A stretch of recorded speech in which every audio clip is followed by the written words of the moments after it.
Di era digital didefinisikan sebagai 5A. Aware, appeal, ask, act, dan advocate.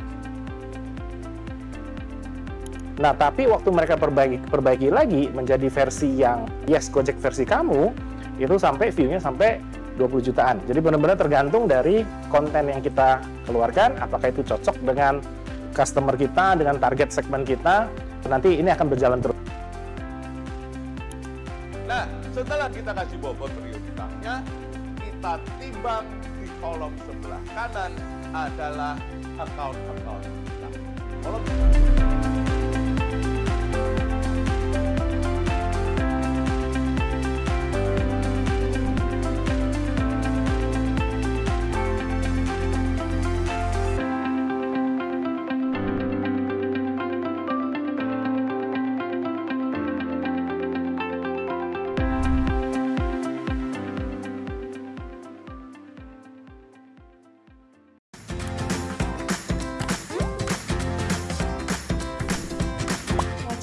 Marketplace Online Community. Ingin berkontribusi dalam survei-survei online? Memiliki minat dan insight yang bisa dibagi dalam dunia bisnis dan marketing? Mau dapat hadiah uang tunai dan emas? Bahkan hadiah yang bisa kamu request sendiri? Kalau iya, kamu wajib banget follow Instagram @mochi_id. Di @mochi_id, kamu bisa isi survei secara online yang sedang berlangsung, sekaligus dapat kesempatan untuk memenangkan hadiah yang totalnya jutaan rupiah. Yuk follow @mochi_id.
cakrawala emas berharapan, memacu diri melangkah, semangat gemuruh hati merenggut impian, seolah akan terhambat. Aku menerjang, menerkam, melumpuhkan daya jiwa, merajam hancuran, beratlah menyiksa, tanpa ampun menewaskan. Adakah di sini seberkas peninggal harapan? Ayo bangkitlah, menyerah bukanlah pilihan.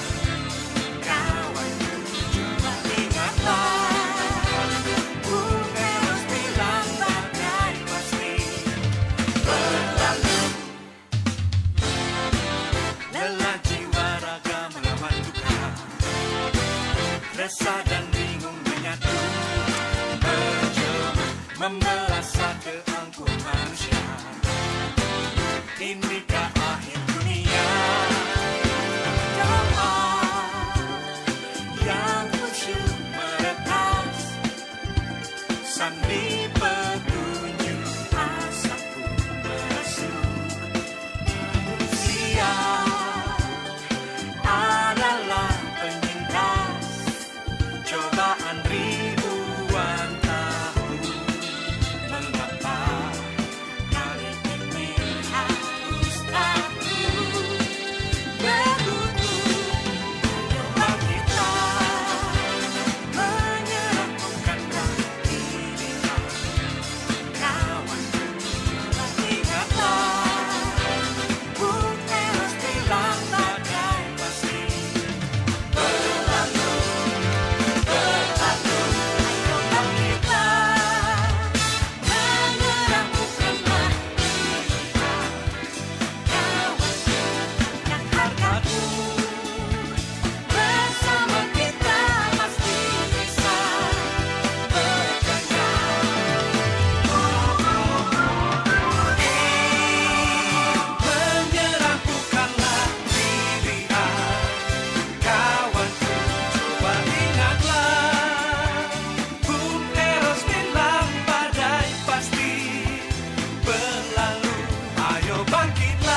Happy weekend, Sobat MI. Kembali lagi bersama saya Kartika dalam Markplus Goes to Campus episode 79. Hari ini saya akan menemani Sobat MI selama 1,5 jam ke depan. Dan seperti biasa, Markplus Goes to Campus akan memberikan inspirasi serta sudut pandang creativity, innovation, entrepreneurship, leadership yang telah atau akan dilaksanakan oleh lembaga pendidikan tinggi di Indonesia. Terlebih dahulu, saya akan menyapa Mas Ardi Ridwansyah sebagai COO of Markplus Inc. Halo, selamat pagi Mas Ardi. Selamat pagi Kartika, selamat pagi Pak Direktur, Pak Warek. Baik, sehat Mas? Alhamdulillah sehat. Oke Mas, terima kasih. Nah, Sobat MI, sebelum kita masuk ke segmen pertama, saya juga akan menyapa terlebih dahulu para narasumber yang sudah hadir bersama kita secara virtual pada pagi hari ini. Ada Bapak Imade Adi Purwantara, STMkom, Direktur Politeknik Nasional. Selamat pagi Mbak Kartika. Selamat pagi Pak Adi, salam kenal Pak. Baik, nanti kita akan ketemu ya Pak ya di segmen berikutnya. Siap. Kemudian juga telah bergabung bersama kita Bapak Dr. Untung Lasiono, SE, MSI, Wakil Rektor 4 Universitas PGRI Adi Buwana, Surabaya. Selamat pagi, Pak. Semangat pagi. Semangat pagi. Baik, Pak. Nanti kita akan ketemu di segmen selanjutnya ya, Pak. Ya. Sobat MI memiliki tujuan menyelenggarakan pendidikan vokasi yang berkualitas dan relevan terhadap kebutuhan dunia usaha dan industri, menghasilkan lulusan berkualitas, terampil, mandiri, berjiwa wirausaha yang inovatif dan adaptif terhadap perkembangan ilmu pengetahuan dan teknologi terapan. Nah, sebelum kita memasuki dan mendengarkan sajian dari para narasumber kita hari ini mengenai ilmu terapan tersebut, kita akan berbincang dengan para narasumber hari ini.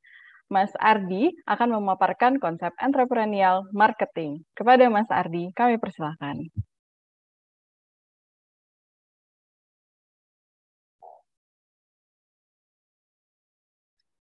Baik, Sobat MI, selamat pagi Bapak Ibu sekalian. Jadi sebelum nanti kita ngobrol ya dengan pembicara-pembicara yang sudah hadir, yang kebetulan pagi ini mewakili kampus yang satu dari kampus akademis, satu dari kampus vokasi. Ini kombinasi yang pas untuk nanti kita bahas dalam konteks satu konsep yang kami sebut entrepreneurial marketing. Jadi Pak Rektor, Pak Direktur, Pak Warek, tahun ini ya, rencana Maret ini, jadi bulan depan, Pak Plus, atau lebih tepatnya Pak Hermawan Kartajaya sebagai founder dan chairman kami, dan juga Pak Jeki Musri sebagai CEO Markplus Inc., rencananya akan meluncurkan buku yang judulnya Entrepreneurial Marketing. Nah, pagi ini saya ingin membocorkan sedikit, sebagian saja, dari konsep entrepreneurial marketing seperti apa, yang nanti mungkin akan kita bedah lewat diskusi yang real berdasarkan case yang ada di dalam kampus-kampus yang pagi ini kita hadirkan, satu kampus akademis, satu kampus vokasi. Sebelumnya mungkin kami coba perkenalkan dulu agar Sobat MI lebih kenal dengan Markplus, terutama Markplus Institute seperti apa, dan bagaimana nanti penerapan atau perkembangan konsep terbaru yang kami sebut dengan CL atau Entrepreneurial Marketing.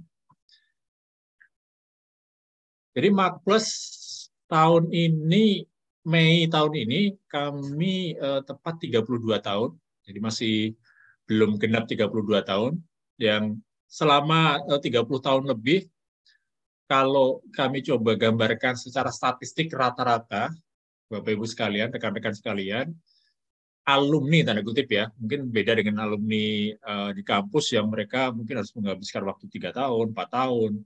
Kalau yang kami sebut alumni ini mereka yang pernah mengikuti pelatihan di Markplus dengan beragam bentuk pelatihan, itu sekitar 65.000 peserta per tahun dengan jumlah kelas 2.750-an. Dan alumni-alumni ini tersebar di beragam industri. Kalau rekan-rekan lihat, Bapak Ibu lihat di sebelah kanan, itu adalah pembagian industri asal dari peserta-peserta yang selama ini mengikuti pelatihan di dalam program-program kami. Jadi di situ mulai dari financial services industry ya, orang banking, insurance, financing, dan sebagainya, sampai ke government and public services. Jadi para birokrat pun beberapa kali mengikuti pelatihan-pelatihan kami.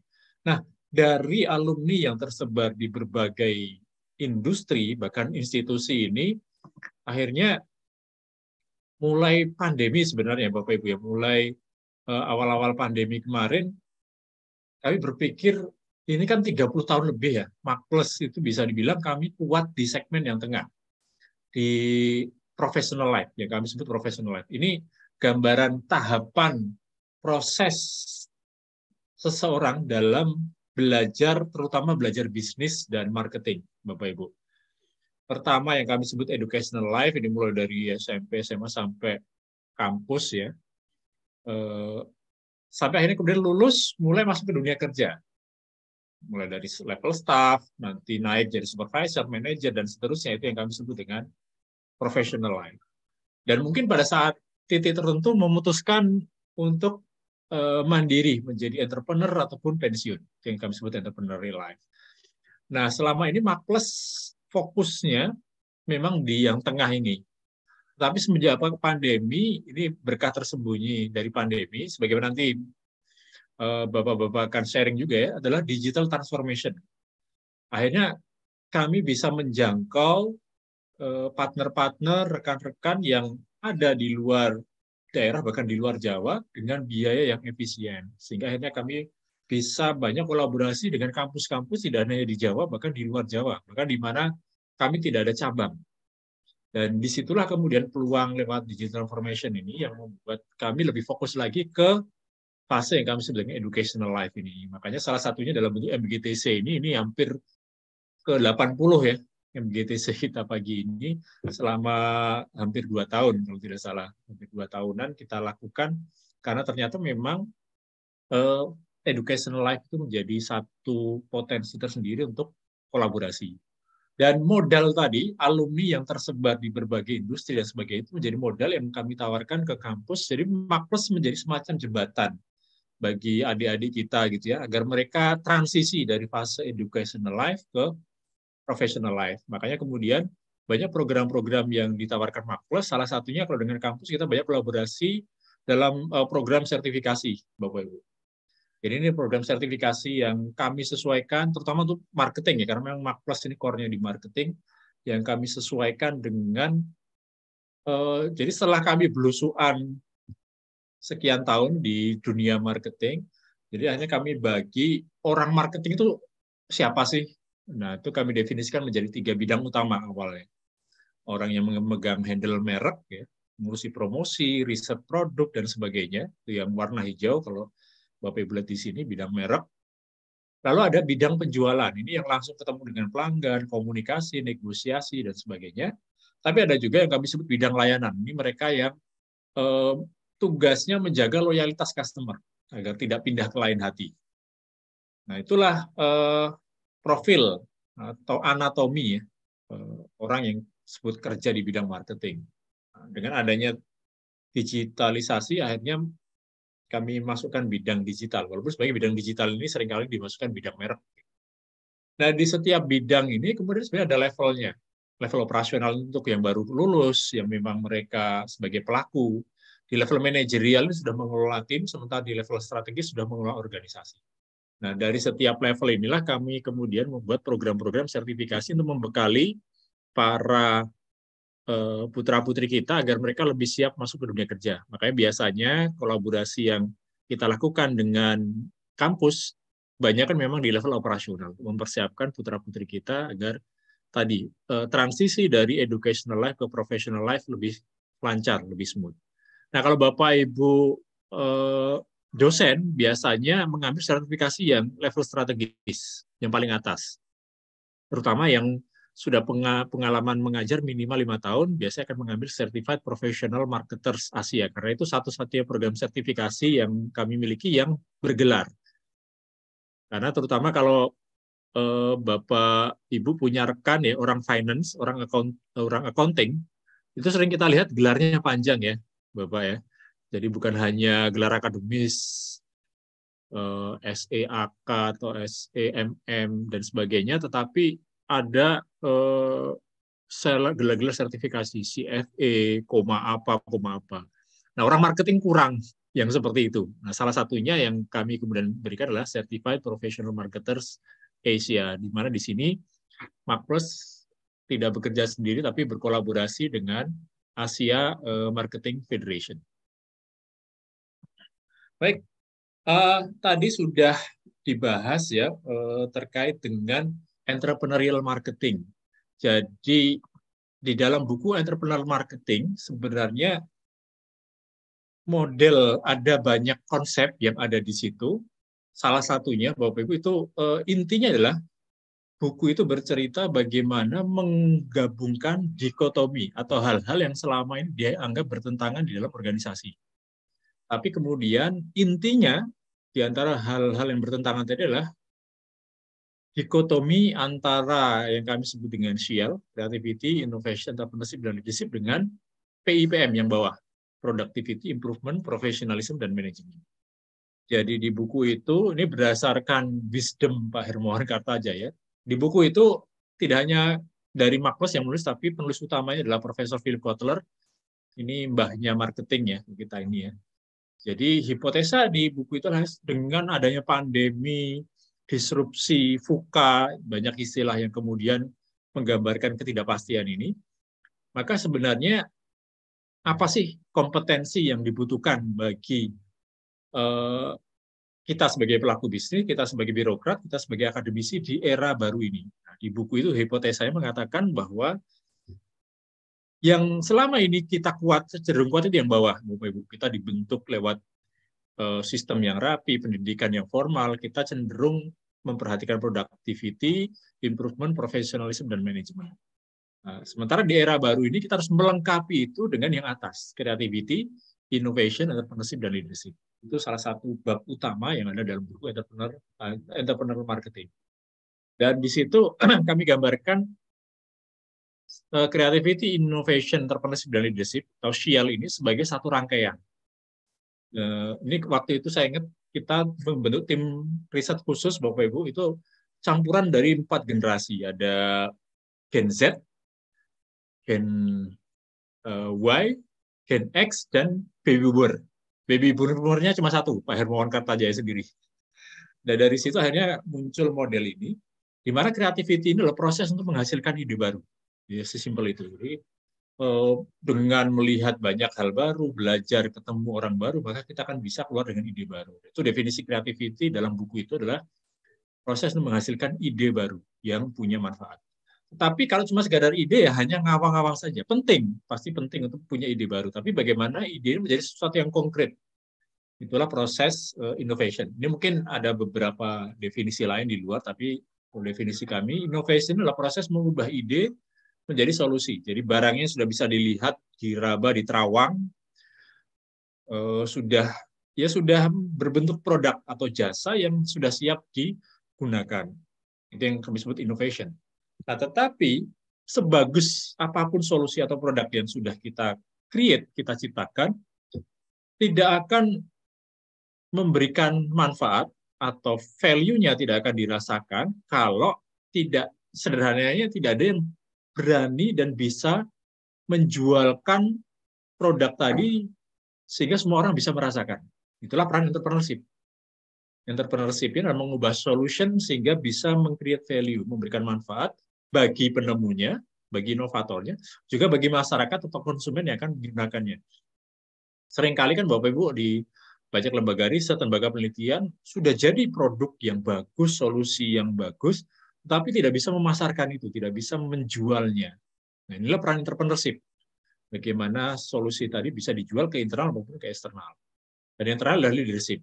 Ini menjaga, sebagai mercusuar untuk menjaga agar bisnis yang berjalan tadi itu tetap berdasarkan nilai-nilai atau values, nah, ya, agar tidak melenceng gitu ya dari jalurnya, sehingga bisa sustainable jangka panjang.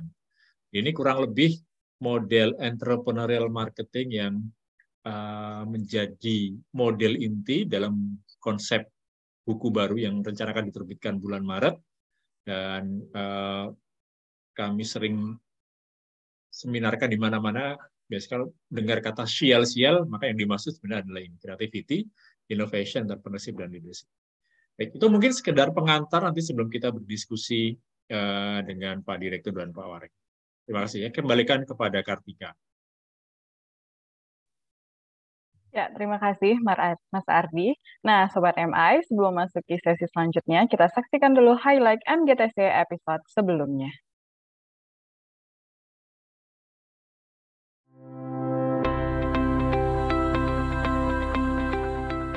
Atau benar-benar kita mengubah semuanya, teknologi kita tambah, bisnis model kita ubah, itu kita bisa bilang architectural. Pinter semuanya, dia berani melihat sesuatu, bisa punya kemampuan menjadi suatu informasi, kemudian setelah dari informasi dia bisa melihat ada peluang bisnisnya di balik itu bisa dikatakan sebagai entrepreneur. Collaborative work, sehingga hasil dari pembelajaran itu membekas dalam diri mahasiswa masing-masing.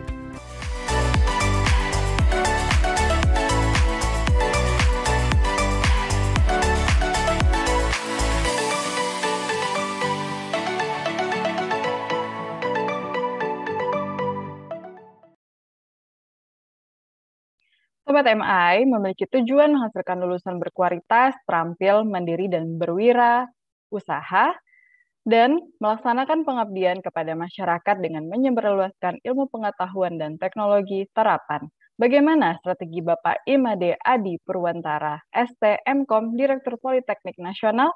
Sesaat lagi Pak Made akan berbincang bersama Mas Ardi untuk mengulas lebih dalam. Setelah yang satu ini, tetap di Mark Plus Goes to Campus.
Sobat MI, dalam sesi ketiga kali ini kita akan berbincang bersama Bapak Imade Adi Purwantara, ST.M.Com, Direktur Politeknik Nasional, yang akan dipimpin langsung oleh Mas Ardi. Sobat MI bisa langsung mengajukan pertanyaan melalui kolom chat. Mas Ardi dan Pak Adi, the time is yours. Baik, terima kasih Kartika. Selamat datang dalam forum virtual kita, Pak Direktur. Jadi ini tidak terasa sudah ke-79 ya, menyelenggarakan Makplus Goes to Campus, di mana ini menjadi platform untuk akademisi saling berbagi sebenarnya apa yang sudah transformasi apa yang sudah kita lakukan selama pandemi kemarin. Ini mungkin cerita yang menarik Politeknik Nasional karena terutama selama pandemi ini kan sempat kita terpaksa semua harus beraktivitas dari rumah, Pak ya. Dan kalau kita bicara kampus vokasi itu kan tantangannya beda karena menuntut praktek, karena skill yang harus ditonjolkan. Mungkin ini menjadi cerita menarik yang bisa menginspirasi kita semua. Pada Pak Made, silakan Pak, mungkin boleh bercerita bagaimana Politeknik Nasional selama pandemi dan pasca pandemi ini juga seperti apa. Ya, baik, terima kasih Mas Ardi, ya, izin sharing materi presentasi.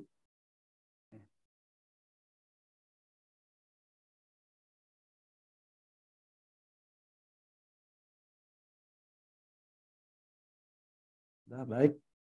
Semangat pagi Mas Ardi dan juga teman-teman dari Makplus. Terima kasih atas undangan dan kesempatan bagi kami dari Politeknik Nasional untuk turut berbagi pada kegiatan pada pagi hari ini.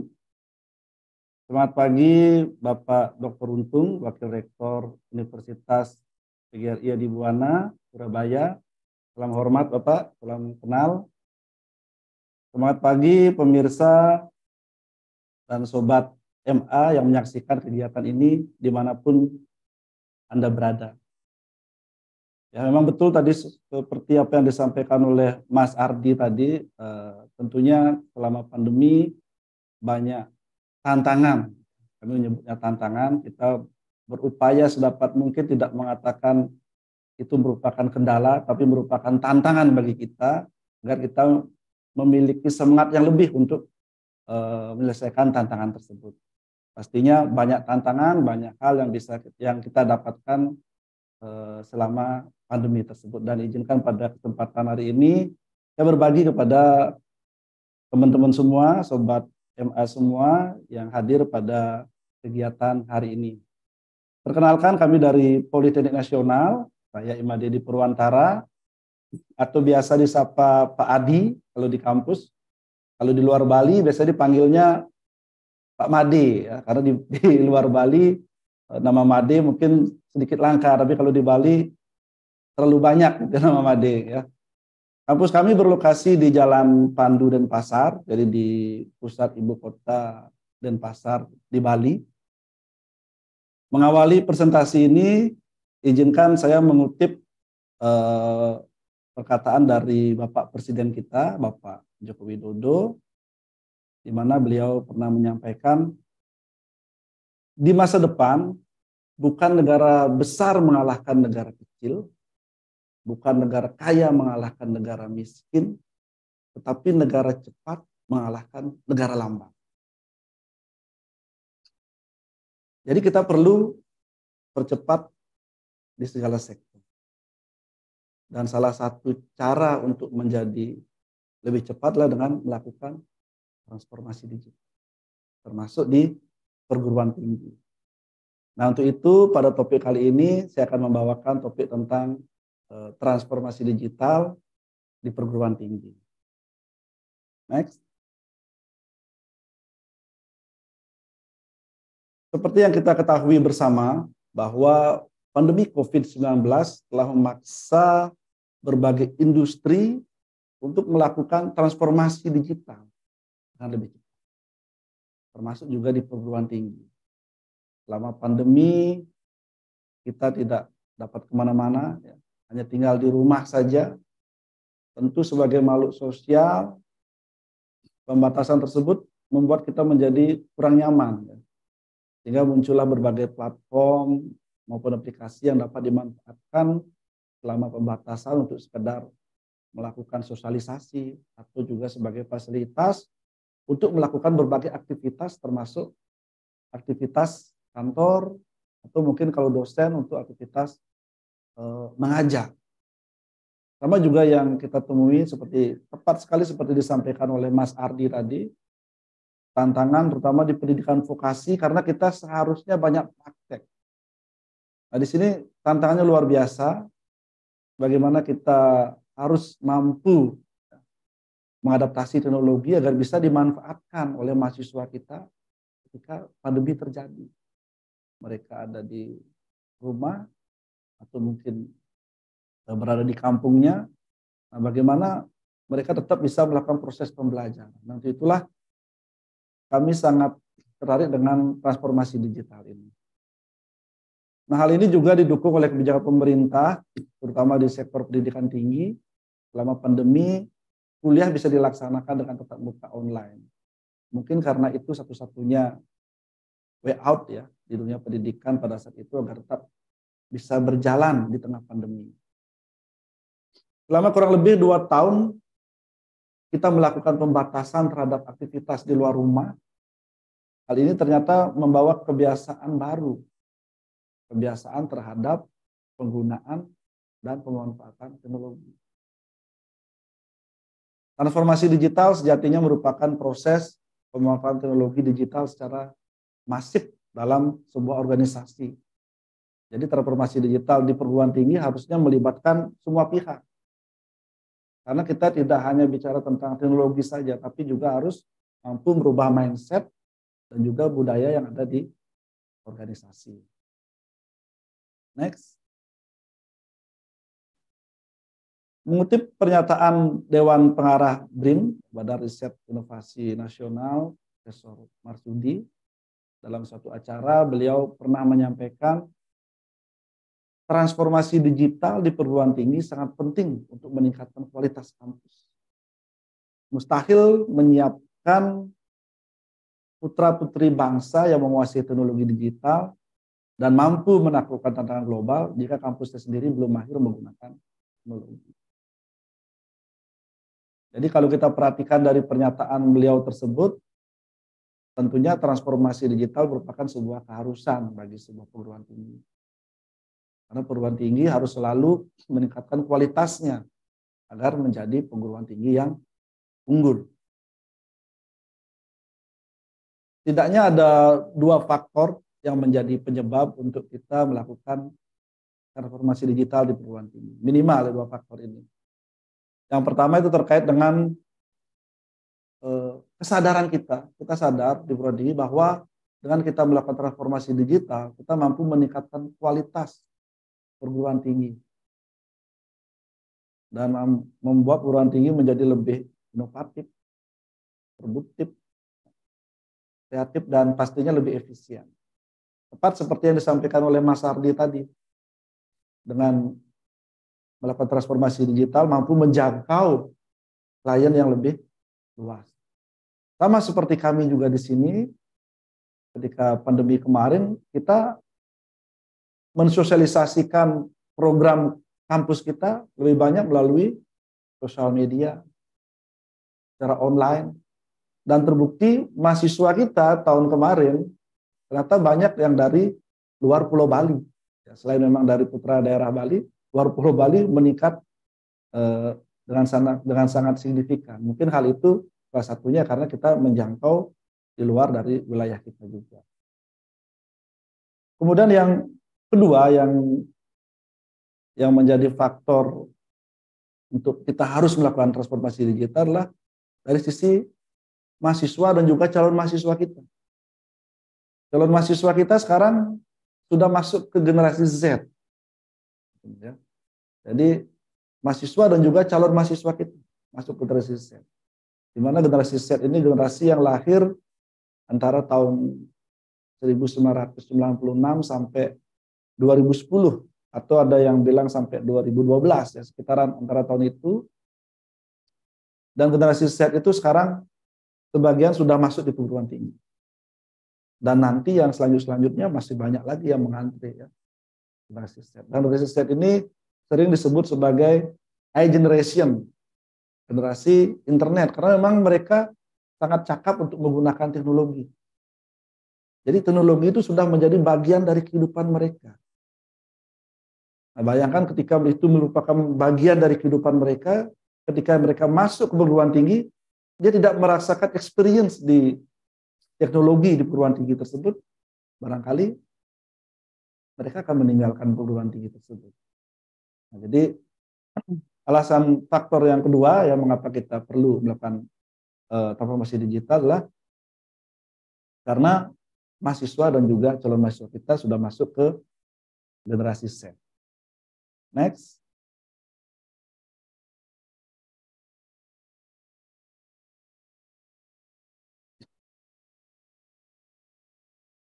Pandemi COVID-19 memang membawa dampak yang besar bagi dunia pendidikan. Salah satunya, ya kita harus melakukan transformasi digital ini.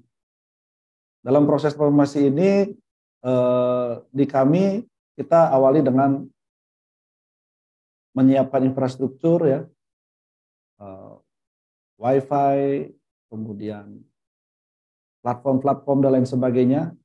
Namun untuk penggunaan server kita lebih banyak bermain di cloud, ya, berbasis cloud. Kita gunakan platform yang berbasis cloud. Karena kalau kita menggunakan server mungkin lebih investasi awalnya lebih besar. Jadi sebagian besar platform yang kita gunakan itu berbasis cloud semua. Karena bisa lebih mudah, ya kita maintenance-nya lebih mudah, kemudian investasi awalnya juga lebih sedikit. Jadi mulai dari penerimaan mahasiswa baru, kemudian proses perkuliahan, ya, absensi, semuanya sudah berbasis digital. Bahkan perpustakaan juga kita buat perpustakaan digital. Karena mahasiswa lebih suka mereka bisa mengakses dari mana saja, ya, termasuk juga perkuliahan. Sementara kita masih blended learning, ya, untuk mata kuliah tertentu kita bisa lakukan blended learning, bisa dilaksanakan secara online maupun secara offline. Kita kerjasama dengan beberapa vendor, dengan beberapa platform untuk kita bisa menggunakan platform maupun vendor tersebut untuk membantu proses perkuliahan yang ada di kampus Politeknik Nasional. Next. Kemudian kita juga menyiapkan sarana pendukung seperti misalnya ruang kelas yang memang kita harus siapkan agar nuansa teknologinya muncul di dalamnya. Misalnya selama ini kita gunakan LCD, ya, jadi beberapa ruang kelas kita sudah ganti LCD-nya menggunakan Smart TV. Karena dari hitungan investasi pun kurang lebih tidak terlalu jauh antara menggunakan LCD maupun menggunakan Smart TV, tapi dari sisi pemanfaatannya Smart TV jauh lebih kita bisa manfaatkan lebih dibandingkan dengan menggunakan LCD. Jadi kita upayakan di semua ruangan itu kita gunakan Smart TV. Next. Nah, kemudian terkait dengan kegiatan dan juga inovasi yang kita lakukan selama pandemi, walaupun memang tantangan yang kami hadapi ketika pandemi luar biasa, ya. Barangkali semua teman-teman juga di perguruan tinggi merasakan hal yang sama, terutama ketika di awal-awal terjadinya pandemi, kita tanpa persiapan, tidak prepare apapun gitu ya. Tiba-tiba ada pandemi, kemudian tiba-tiba kita harus di rumah, dan lain sebagainya, sehingga kita belum sempat menyiapkan rencana, planning untuk apa yang bisa kita lakukan di perguruan tinggi. Nah, namun karena kita harus di perguruan tinggi itu melaksanakan kegiatan, pembelajaran, kemudian inovasi dan lain sebagainya juga harus tetap dilakukan. Next. Nah, kami juga selalu mendorong ya mahasiswa maupun dosen untuk selalu mereka berkarya, selalu kreatif menyikapi pandemi yang terjadi. Nah, akhirnya kita tetap mencoba membangun sesuatu yang kira-kira bisa dimanfaatkan. Nah, ketika pandemi misalnya kami waktu itu membuat alat hand sanitizer otomatis, tapi waktu itu mungkin hand sanitizer tidak sebanyak sekarang ya. Sekarang kan sudah banyak diperjualbelikan. Di awal-awal itu masih sangat jarang sekali, sehingga di awal mahasiswa kami membangun itu, mengembangkan, kemudian bermanfaat untuk di kampus, kemudian beberapa kita sumbangkan ke tempat lain. Termasuk juga kita membangun sterilized chamber, ya, sterilized chamber untuk mensterilkan ketika seseorang mau masuk ke gedung. Itu juga kita pasang di kampus, hasil karya mahasiswa dan dosen. Dan juga kita sumbangkan ke waktu itu ke Satgas COVID Provinsi Bali. Dan disampaikan memang kami dari Proyek Nasional yang pertama menyumbang alat itu di sana dan diterima dengan sangat baik sekali. Jadi walaupun pandemi terjadi, kita tetap harus melakukan kreativitas ya, untuk baik mahasiswa maupun dosen sehingga bisa menghasilkan karya. Kemudian untuk prestasi pun selama pandemi kita dorong mahasiswa dan juga dosen untuk selalu mencoba untuk mengikuti event-event, perlombaan-perlombaan yang ada di nasional maupun internasional. Jadi waktu pandemi pun ada beberapa perlombaan dan kejuaraan yang bisa diikuti oleh mahasiswa kami. Next. Kami juga ketika pandemi lebih banyak mengadakan kegiatan-kegiatan webinar karena kita harus selalu tetap mencoba untuk membangun suasana akademis dengan tentunya dengan cara digital. Karena memang kita tidak bisa melaksanakan seminar secara offline. Bagaimana kita bisa turut berkontribusi gitu kan. Jadi pada saat itu kami selalu mengadakan webinar. Kurang lebih setiap 2 minggu sekali ada webinar ya, tujuannya untuk sharing kepada masyarakat dan juga memunculkan suasana akademis itu biar tetap ada walaupun dalam suasana pandemi. Next. Nah, kemudian terkait dengan entrepreneurship. Jadi entrepreneurship ini merupakan salah satu tujuan dari kami. Jadi lulusan kami Politeknik Nasional itu kita nyebutnya BMW. Bekerja, B itu bekerja, M-nya melanjutkan, W-nya wira swasta. Jadi lulusan dari kami itu bisa setelah tamat bisa mudah terserap dunia kerja, atau mungkin mau melanjutkan ke jenjang lebih tinggi, atau mungkin mau berwirausaha. Jadi wirausaha entrepreneurship ini selain menjadi mata kuliah wajib di kami, itu juga menjadi salah satu tujuan utama dari mahasiswa kami ya. Banyak kegiatan yang kita laksanakan untuk menunjang entrepreneurship di kampus. Next. Nah, sebagai contoh misalnya kami di Bali, di Denpasar itu setiap hari Minggu ada Car Free Day ya di seputaran Renon. Jadi kita ada satu tempat di sana yang kita gunakan khusus untuk mahasiswa Politeknik Nasional. Jadi mereka ketika punya sesuatu ya yang mereka mau tunjukkan atau mereka mau jualan langsung di sana itu dimungkinkan. Jadi kita support setiap minggu seperti itu. Kemudian juga kegiatan-kegiatan seminar, kegiatan-kegiatan lainnya tentunya yang bertujuan untuk menunjang entrepreneurship ini. Next. Kemudian kami juga selalu berusaha selain mengajak mahasiswa untuk belajar di kampus, kita selalu mengadakan kegiatan di luar kampus. Dan ini kita lakukan bahkan sebelum adanya kebijakan Kampus Merdeka (MBKM). Jadi beberapa mata kuliah ini bukan studi tour, bukan juga PKL gitu ya, tapi kegiatan ini terangkum di dalam satu mata kuliah. Misalnya mata kuliah tour guiding. Tour guiding di pertengahan semester dan akhir semester mahasiswa itu mereka mengadakan kegiatan keluar kampus. Jadi mereka langsung praktek di lapangan. Kemudian mata kuliah entrepreneurship juga sama. Jadi ketika mahasiswa mendapatkan mata kuliah entrepreneurship, mahasiswa diajak sesekali jalan-jalan ya, berdiskusi dengan para entrepreneur yang khususnya yang ada di wilayah Bali dan sekitarnya ya. Mereka ngobrol-ngobrol, cerita-cerita, melihat bagaimana entrepreneur tersebut membangun usahanya, dan itu saya rasa sangat memotivasi sekali mahasiswa-mahasiswa kami untuk mengembangkan entrepreneurship. Next. Nah, barangkali itu yang bisa kami sharing pada kesempatan yang baik ini. Ya. Jadi, walaupun pandemi melanda kita, itu merupakan tantangan bagi kita bersama. kami selalu berupaya untuk melakukan yang terbaik agar kita bisa menghasilkan, tetap berkarya, tetap berinovasi di perguruan tinggi. Oke, saya rasa demikian mungkin yang bisa saya sampaikan, Mas Ardi dan juga Mbak Atika. Saya kembalikan. Terima kasih. Semangat pagi. Baik, semangat pagi. Terima kasih Pak Direktur tadi sudah bercerita ya bagaimana pasca selama pandemi dan pasca pandemi ternyata justru menjadi momentum juga untuk terus kreatif, inovatif dan membangun semangat kewirausahaan. Rekan-rekan sekalian yang ada pertanyaan ataupun ada komentar yang ingin disampaikan bisa tulis di kolom chat yang tersedia karena nanti akan ada sesi tentang Q&A. Berikutnya kita akan masuk ke tamu yang kedua. Ya sudah hadir juga dari pagi, ada Dr. Untung.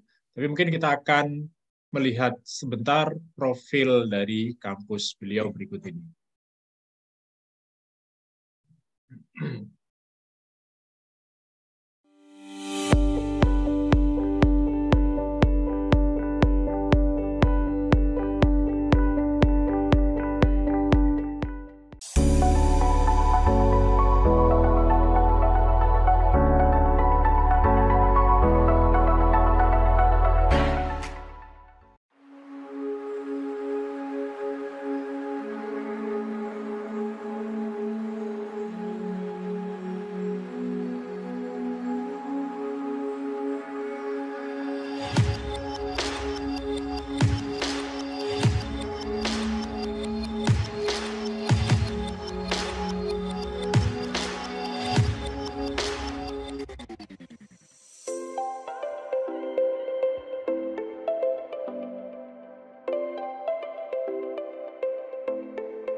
Sobat MI, kita akan segera beranjak ke segmen selanjutnya.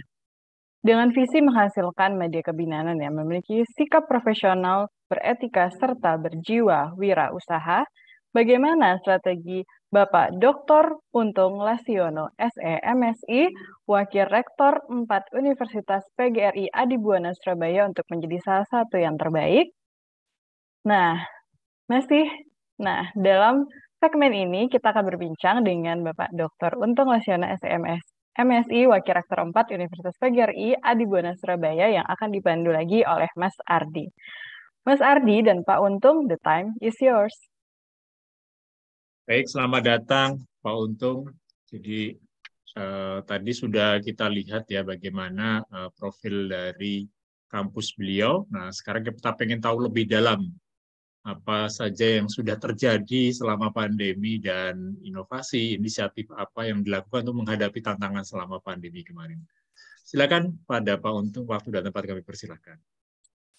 Baik, terima kasih Mas Ardi, dan semangat pagi kepada para sahabat MI, ya. Semoga selalu sehat dan sukses, ya. Jadi kampus Universitas PGRI Adibuana ini tepatnya berada di Surabaya, ya. Tepatnya berada di Surabaya, sering disebut dengan kampus semangat pagi. Jadi sejak tahun 2010 ya, itu kampus kami disebut atau lebih dikenal dengan kampus semangat pagi. Ya, kampus kami itu universitas kami itu berdiri sejak tahun 1971. Jadi sudah usia 51 tahun lebih ini. Nah, itu kampus kami. Kemudian jumlah mahasiswa di Universitas Adibuana ini 8.000 lebih, ya. 8.000 lebih yang tadi sudah disebut Mas Ardi, kampus akademik kan, tetapi kami juga punya vokasi, ya. Kami juga ada vokasi, ada prodi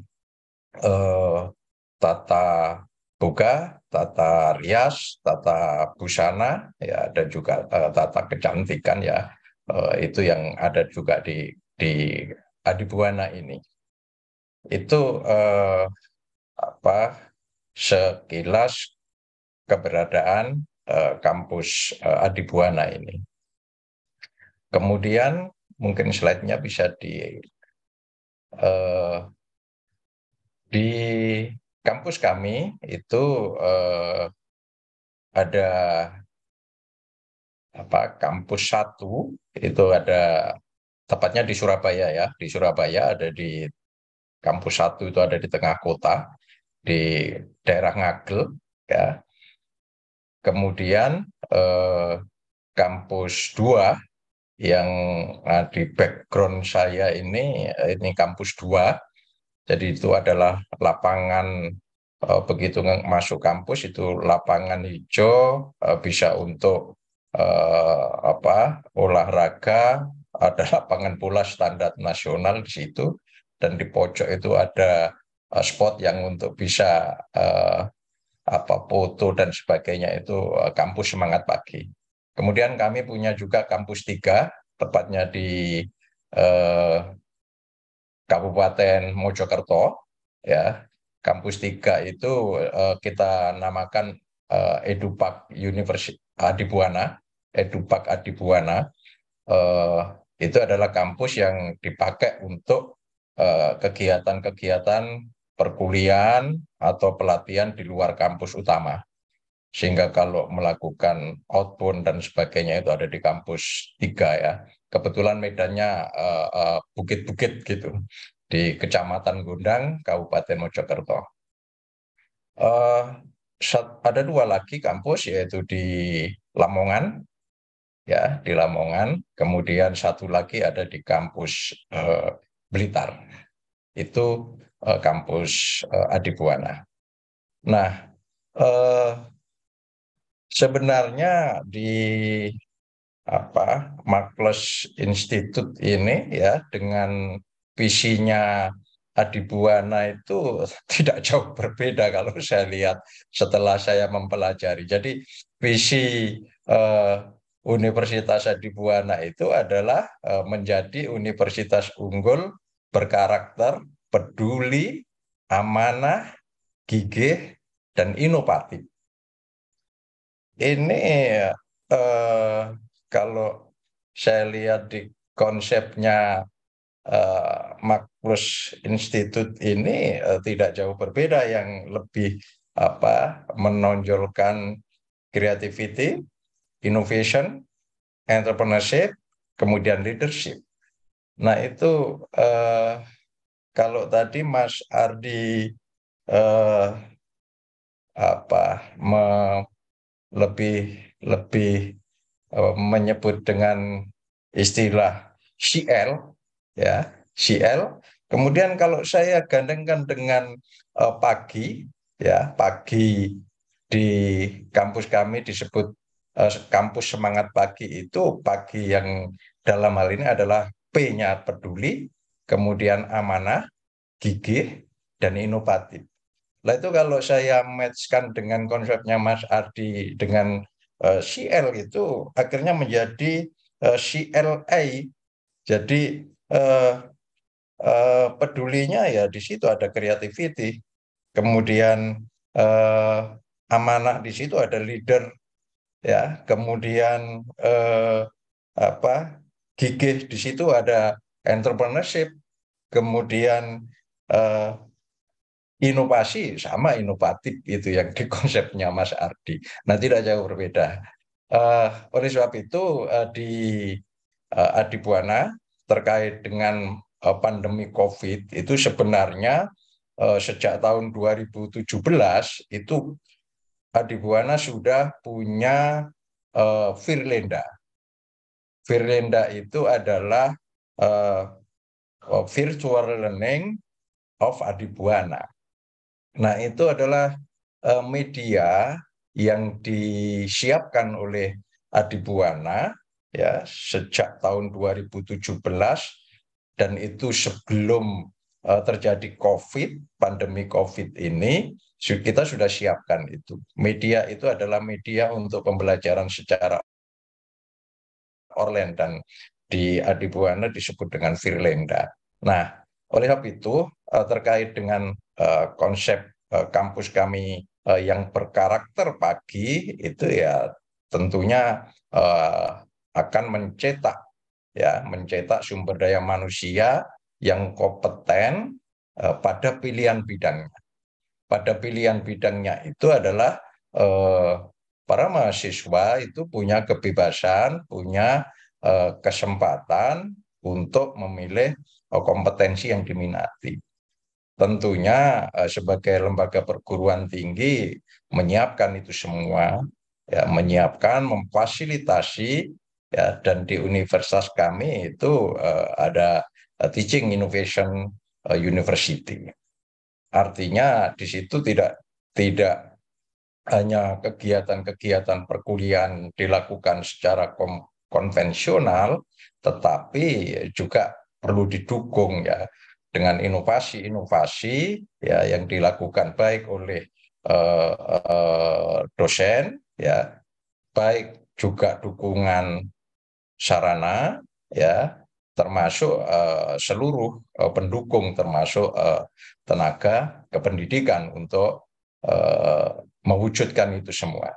Sehingga di dalam kegiatan perkuliahan ketika terjadi pandemi COVID ini, ya kita tidak menduga bahwa tiba-tiba terjadi pandemi COVID yang seperti kita alami bersama, ya banyak hal yang tentunya menjadi kesulitan-kesulitan, tetapi sebagai perguruan tinggi Adibuana tidak boleh menyerah dengan adanya kondisi tersebut.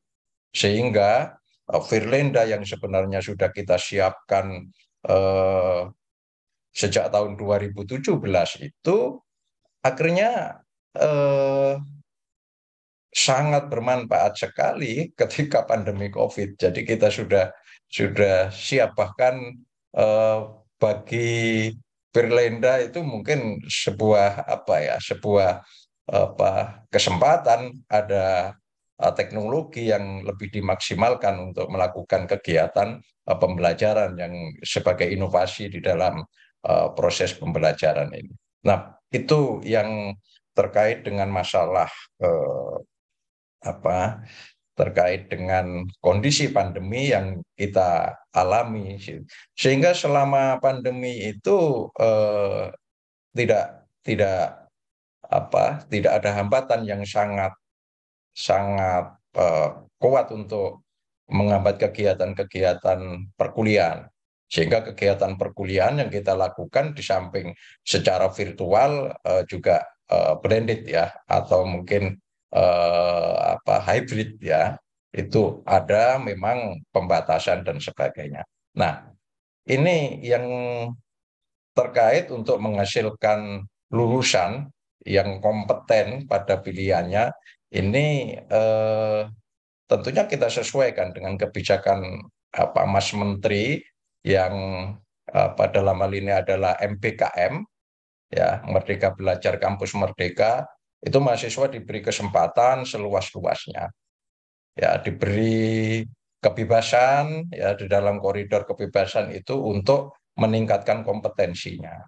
Oleh sebab itu Adibuana ya menyiapkan semuanya itu, mulai dari tendik ya, dosen, termasuk praktisi ya, untuk bisa melakukan pembelajaran ya, karena di konsep MBKM itu tidak hanya dosen saja yang mengajar, tetapi juga ada praktisi mengajar. Mungkin juga nanti suatu saat Mas Ardi bisa ngajar di kampus kami ya sebagai praktisi. Nah, seperti itu. Sehingga itu harus disiapkan oleh Adibuana. MBKM ini memberi, ya kita harus mendukung dan memfasilitasi mahasiswa. Ya, memfasilitasi mahasiswa untuk melakukan studinya, apalagi adanya kebijakan MBKM ini, mahasiswa difasilitasi sepenuhnya. Bukan berarti memberikan kebebasan kepada mahasiswa tanpa kontrol, tidak, tetapi mahasiswa diberi kebebasan untuk meningkatkan kompetensinya. Mahasiswa di Adibuana yang terkait dengan entrepreneurship itu satu mata kuliah yang wajib untuk semua program studi, ya, wajib, yang baik disampaikan secara teori maupun praktek di lapangan. Itu suatu mata kuliah yang wajib untuk semua program studi. Karena di tempat kami di Adibuana, di samping ada program akademik, program vokasi, juga ada profesi. Kita punya program profesi guru ya, pendidik, kemudian satu lagi ada program profesi kebidanan. Nah, itu yang kita miliki di situ, sehingga sebagai kampus harus memfasilitasi semua itu supaya mahasiswa bisa mengembangkan kompetensinya, karena kebijakan MBKM itu mahasiswa tidak hanya satu pada bidang pilihannya, terutama prodinya atau jurusannya, tetapi bisa mengembangkan atau memilih prodi atau bidang ya di luar program studi utamanya, baik itu di dalam kampus maupun di luar kampus, baik dalam negeri maupun luar negeri. Dan itu sudah kita lakukan ya, baik di dalam negeri maupun di luar negeri. Beberapa mahasiswa asing itu sudah ada yang melakukan studi di Adibuana, termasuk kita, mahasiswa kita yang punya pilihan untuk ke luar negeri, kita kirim ke sana untuk melakukan, dan itu formal. Ini yang terkait dengan fasilitasi untuk mahasiswa supaya yang dinamakan MBKM, ya, Merdeka Belajar, Kampus Merdeka itu benar-benar terwujud. Terutama sekali setelah semester 5, mahasiswa diberi kebebasan untuk meningkatkan kompetensi dan mengambil paling tidak satu kompetensi tambahan di luar kompetensi utamanya itu. Itu kita terapkan di Adibuana ini. Lanjut.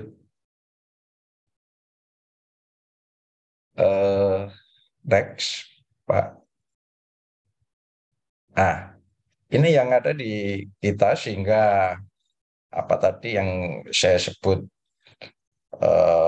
kondisi pandemi COVID, kemudian hal apa saja yang dilakukan dari 6 fakultas, ya kita punya 6 fakultas dan 1 sekolah pasca sarjana, itu tidak boleh berhenti di dalam kegiatan pembelajaran.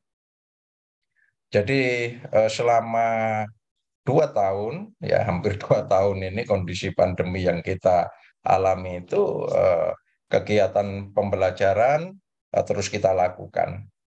Ya, terus kita lakukan dengan berbagai metode, ya, dengan berbagai metode, apakah itu yang terkait dengan teori maupun praktek, itu kita desain di Adibuana ini supaya kegiatan pembelajaran itu terus berjalan. Dan selama pandemi ya tidak ada istilahnya mahasiswa yang kesulitan karena pandemi, ya walaupun mungkin kita akui ya pengaruhnya banyak termasuk pada kondisi ekonomi dan sebagainya, tetapi kepedulian kami sesuai dengan semangat pagi itu kita lakukan, termasuk jika ada kesulitan masalah ekonomi, universitas akan memfasilitasi, termasuk ketika harus kegiatan pembelajaran dilakukan secara daring dan mahasiswa ada kesulitan dalam jaringan internet dan sebagainya, itu di awal-awal kita support semua, ya kita bantu untuk supaya melakukan daring dari tempatnya masing-masing karena kondisi yang harus memaksa seperti itu. Nah, tentunya dari Adibuana terus akan melakukan penyesuaian dengan kondisi yang ada, termasuk selama atau pasca pandemi ini. Nah, ini sudah mulai pulih kembali sehingga kalau dulu boleh dikatakan kampus itu sepi, sekarang mulai hari Senin sampai Senin berikutnya itu kampus ramai sekali. Walaupun Sabtu Minggu itu mestinya libur, tetapi banyak mahasiswa yang tetap ke kampus untuk melakukan aktivitasnya, ya, baik itu akademik maupun kegiatan kemahasiswaan dan sebagainya. Ini yang terkait dengan masalah terjadinya pandemi sampai dengan pasca pandemi ini. Lanjut.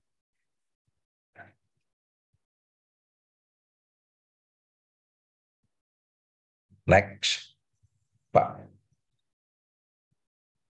Nah, ini Mas Ardi tadi yang saya singgung bahwa sebenarnya ya pagi dengan konsepnya CL ya hampir bersinggungan ya, dan kita tidak janjian ternyata wah ini nyambung juga dengan kampus semangat pagi yang konsepnya adalah peduli, amanah, gigih, inovatif, ya.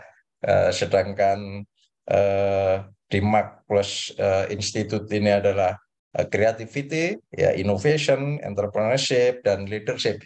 Ya, tidak jauh berbeda sehingga ini tujuannya adalah untuk menguatkan sumber daya manusia kita, ya, menjadi manusia unggul yang mandiri tentunya. Kalau unggul tetapi tidak mandiri kan sama saja nanti menggantungkan entah itu pihak siapa yang harus ditempelin. Tetapi kalau memiliki jiwa entrepreneurship yang kuat, tentunya akan bisa lebih mandiri dan tentunya harapannya adalah berkelas dunia. Kalau sudah mengarah ke situ, harapannya ya akan terwujud yang kalau di Adibuana itu dinamakan MMS ya, MMS ya. Kalau bukan apa itu dulu MMS ketika kita belum ada aplikasi WA ya, bukan itu ya, tetapi MMS ini adalah mutu, martabat, dan sejahtera. Sehingga kalau SDM itu unggul dan mandiri ya, maka mutu SDM sendiri itu akan terwujud kan gitu. Ketika mutu terwujud ya secara bermartabat ya akan muncul bahwa dengan kompetensi yang dimiliki, ya, kemandirian yang dimiliki, keunggulan yang dimiliki, maka SDM itu akan menjadi bermartabat ya. Tidak disepelekan oleh SDM di luar negara kita tentunya. Kita bisa mampu mandiri. Kemudian S-nya adalah sejahtera. Bagaimanapun juga hal-hal yang kita lakukan arahnya akan mewujudkan kesejahteraan itu. Oleh sebab itu Adibuana terus memaju itu. Ya, tidak ada hal yang berhenti walaupun pandemi COVID ini sudah berakhir ya, atau pasca pandemi, tetapi inovasi tetap kita lakukan ya, karena perkembangan terus dan perubahan terus ya. Era industri 4.0 ya, itu sudah kita lalui, kemudian kita akan masuk di bahkan sudah mulai masuk di Society 5.0. Nah itu harus disiapkan semuanya oleh Adibuana ini. Itu kira-kira yang terkait hal yang kita lakukan selama pandemi maupun pasca pandemi, yang tujuannya adalah membekali para mahasiswa yang terutama sekali adalah memiliki jiwa entrepreneurship. Oleh sebab itu kolaborasi antara Maklos Institute ya dan Adibuana ya, Adibuana memiliki Firlenda itu di dalam pembelajarannya, kemudian memiliki Celia itu adalah wadah untuk melakukan kegiatan kewirausahaan atau entrepreneurship-nya, kemudian punya LSP Adibuana yang memberikan sertifikasi kepada lulusan. Tentunya dengan Maklos Institute mungkin bisa dikolaborasikan hal-hal yang bisa untuk kemajuan kita bersama. Begitu Mas Ardi dari saya. Jika ada hal nanti yang perlu didiskusikan, kita diskusikan. Terima kasih Mas Ardi. Salam sehat, sukses. Baik, terima kasih Pak Untung. Jadi memang sebenarnya nyambung Pak antara pagi dengan sial. Karena sial itu katanya bahasa Inggrisnya artinya langit. Langit itu kan indahnya di waktu pagi. Ya. Jadi nyambung secara filosofis. Baik, tadi kita sudah dengar bagaimana Universitas Adibuana ya menerapkan konsep entrepreneurial marketing dalam konteks dunia akademis. Nah, saya yakin ini ada banyak pertanyaan yang mungkin sudah diajukan, dan berikutnya untuk sesi Q&A saya kembalikan kepada Mbak Kartika. Terima kasih Mas Ardi, terima kasih Pak Untung. Baiklah, selanjutnya kita akan beranjak ke sesi tanya-jawab. Ada beberapa pertanyaan yang masuk, salah satunya adalah bagaimana Polnas dan Unipa tidak hanya mencetak lulusan untuk mengisi kebutuhan menjadi tenaga kerja, tapi juga menciptakan lapangan kerja. Dan satu lagi juga ada pertanyaan, mohon izin, bagaimana strategi SDM dan pemasaran dari universitas terkait inovasi pada dosen untuk peningkatan mutu, kerjasama dengan universitas lain, dan kompetensi, dan mahasiswa juga akan sukses di pasar kerja. Terima kasih. Baiklah, mungkin kita akan mulai dari Pak Adi dulu. Silakan Pak Adi. Ya, baik. Terima kasih Mbak Kartika. Pertanyaan dari peserta luar biasa, menarik sekali. Yang pertama terkait dengan bagaimana kami tidak hanya menyiapkan mahasiswa untuk siap kerja, tapi juga bisa berwira swasta. Itu juga menjadi salah satu tujuan daripada Politeknik Nasional, yaitu lulusan kami seperti yang saya sampaikan tadi itu BMW, bekerja, melanjutkan, dan wira swasta. Jadi orientasi kita yang ketiga yaitu berwira swasta atau wirausaha. Tentunya itu kita bangun yang pertama dari adanya mata kuliah wajib kewirausahaan atau entrepreneurship. Semua prodi itu wajib mengambil mata kuliah tersebut.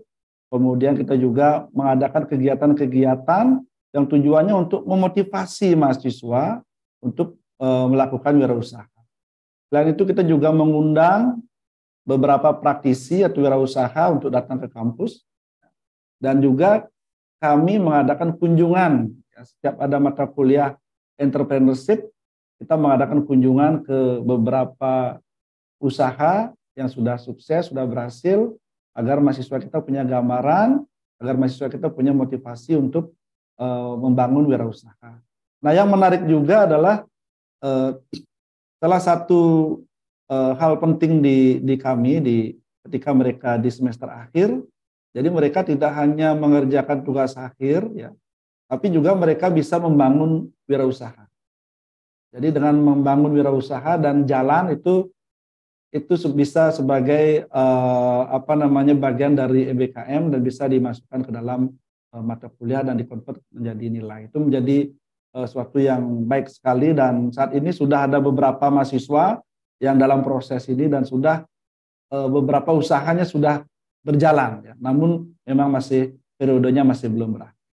Jadi saya rasa untuk mengejar lulusan kita agar mau berwirausaha, banyak hal yang telah kita laksanakan. Selain memang itu menjadi visi daripada Politeknik Nasional, itu juga menjadi arahan dari kementerian, dalam hal ini Dirjen Vokasi.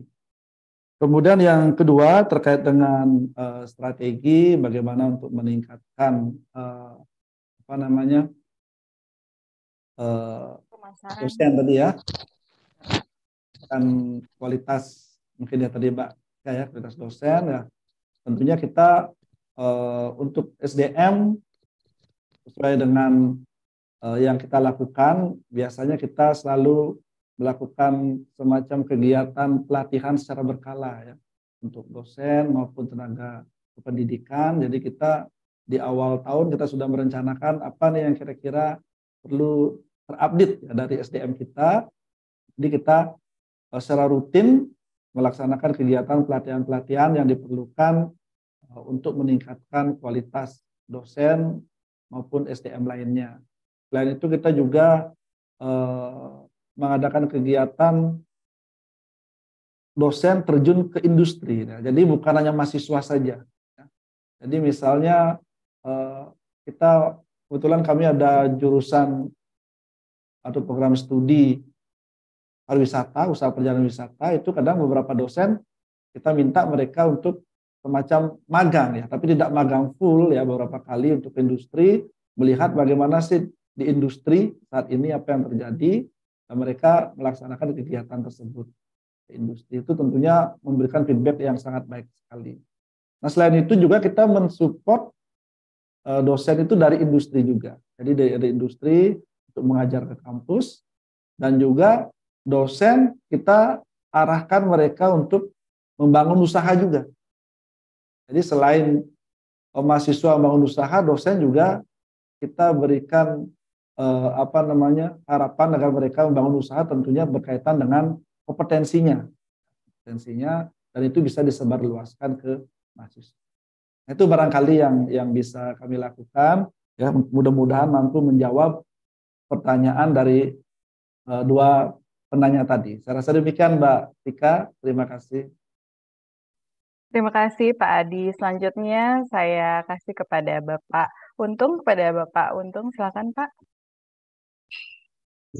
Baik Mbak, jadi ada dua pertanyaan dari sahabat MI tadi, yang pertama adalah bagaimana kampus itu tidak hanya mencetak lulusan yang menjadi barisan untuk ngantri mencari pekerjaan ya, itu, tetapi yang bisa menciptakan lapangan pekerjaan tentunya. Jadi di Adibuana itu sudah cukup lama ya kita merombak mindset ya. Mindset itu tidak hanya mahasiswa tetapi termasuk dosen. Kita rubah mindsetnya bahwa sebagai dosen jangan hanya mengajarkan teori-teori saja, ya, jangan hanya mengajarkan teori-teori saja, tetapi yang terpenting adalah membangun atau membentuk karakter mahasiswa supaya mahasiswa itu mandiri. Supaya mahasiswa itu mandiri setelah lulus itu sudah merasa punya bekal ya ilmu pengetahuannya ya, tetapi yang terpenting lagi adalah punya keyakinan dan punya percaya diri bahwa setelah lulus itu nanti tidak lagi berpikir kamu nanti setelah lulus mau ngapain, saya mau daftar ASN, saya mau daftar TNI, saya mau daftar Polri, tidak lagi begitu, tetapi saya akan berwirausaha sesuai dengan basic keilmuan saya. Ya, suatu misal di Fakultas Adibuana itu ada fakultas pendidikan ya, ada fakultas pendidikan. Ya, tidak harus ngantri jadi pegawai negeri untuk jadi guru, tidak. Ya, dia harus mampu menjadi entrepreneurship di bidang pendidikan. Nah, itu yang kita bangun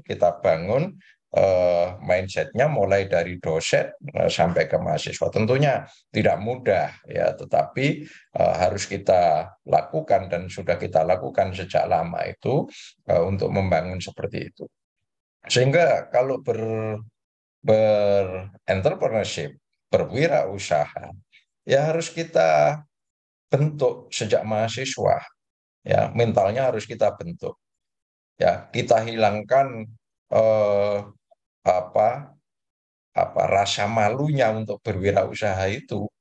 Ya, harus nggak boleh malu karena itu nanti untuk membangun kemandirian di dalam setelah lulus nanti. Nah, ini kita siapkan. Tentunya tidak cukup dengan hanya memberi bekal teori ya, tidak hanya cukup memberi bekal teori, tetapi bekal-bekal untuk membentuk karakter itu kita lakukan. Biasanya kalau kita membentuk karakter kita lakukan di kampus 3 ya, itu hampir di pegunungan itu, kemudian di situ cocok untuk membentuk karakter mahasiswa. Supaya pola pikirnya tidak lagi nanti setelah lulus ngantri mencari lowongan pekerjaan, tetapi untuk membuka usaha bahkan menciptakan lapangan kerja. Kemudian yang kedua yang terkait dengan SDM ya, apakah ada inovasi dan kerjasama ya. Di Adibuana tentunya kami namanya SDM, baik itu dosen maupun tendik ya, termasuk yang pengajar eksternal itu selalu kita dorong untuk melakukan peningkatan kompetensinya. Ya, peningkatan kompetensi. Saya ambil contoh untuk tahun 2023 ini target saya selaku Wakil Rektor Bidang SDM dan Kerjasama, Wakil Rektor 4 ini mentargetkan 8 profesor nanti harus tercapai ini. Nah, itu artinya apa? Harus selalu meningkatkan inovasi-inovasi itu. Kemudian kerjasama juga begitu. Kita tidak menutup mata di kampus kami, tidak hanya dosen saja yang mengajar, tetapi praktisi kita libatkan sesuai dengan kompetensinya ya. Mungkin kalau dari Mak Plus ini ya praktisinya cocok ada di Fakultas Ekonomi dan Bisnis misalnya, ya, atau mungkin di prodi-prodi yang lain atau fakultas lain yang tadinya disebut ada mata kuliah wajib kewirausahaan atau entrepreneurship. Nah, itu kita sesuaikan. Mungkin yang praktisi di bidang sport, olahraga itu nanti bisa di fakultas atau prodi olahraga dan kesehatan. Nah, itu kita open dengan praktisi-praktisi, bahkan harus ada yang disebut dengan praktisi mengajar. Nah, itu semua untuk mendukung membekali mahasiswa kita supaya lebih lengkap apa yang dipahami, tidak hanya sekedar textbook saja ya untuk melakukan kuliah ini. Apalagi MBKM itu lebih terbuka untuk mahasiswa mengembangkan kompetensinya. Begitu Mbak Kartika, kira-kira dari saya. Terima kasih. Baiklah, terima kasih Pak Untung. Karena ini juga merupakan penutup dari acara pada siang hari ini, saya mengucapkan terima kasih kepada Pak Adi, Pak Untung, dan Mas Ardi atas kehadiran dan presentasinya pada siang hari ini. Sobat MI, sesi tadi juga sekaligus menutup perjumpaan kita dalam program Marvelous Goes to Campus episode kali ini. Bagi Sobat MI, jangan lupa saksikan terus Marvelous Goes to Campus setiap hari Sabtu pukul 10.00 waktu Indonesia Barat. Saya Kartika beserta kerabat kerja yang bertugas dengan menerapkan protokol kesehatan pamit undur diri. Jangan lupa like, comment, and subscribe Marvelous Channel untuk mendapatkan update terbaru. Stay clean, stay healthy, stay safe Indonesia. Sampai jumpa.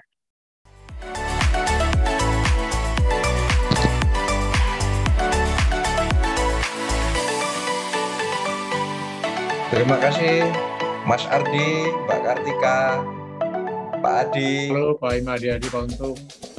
Ya.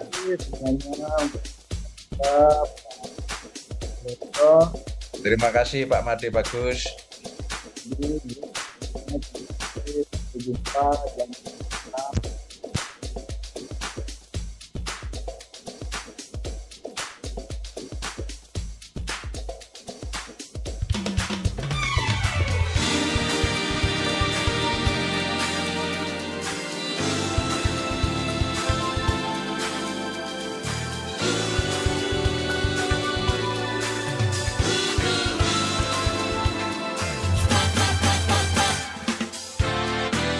Cakrawala emas berharapan, memacu diri melangkah, semangat gemuruh hati merdu impian, seolah akan terhambat, namun menerjang menerkam, melumpuhkan daya juang, menerjang hancuran.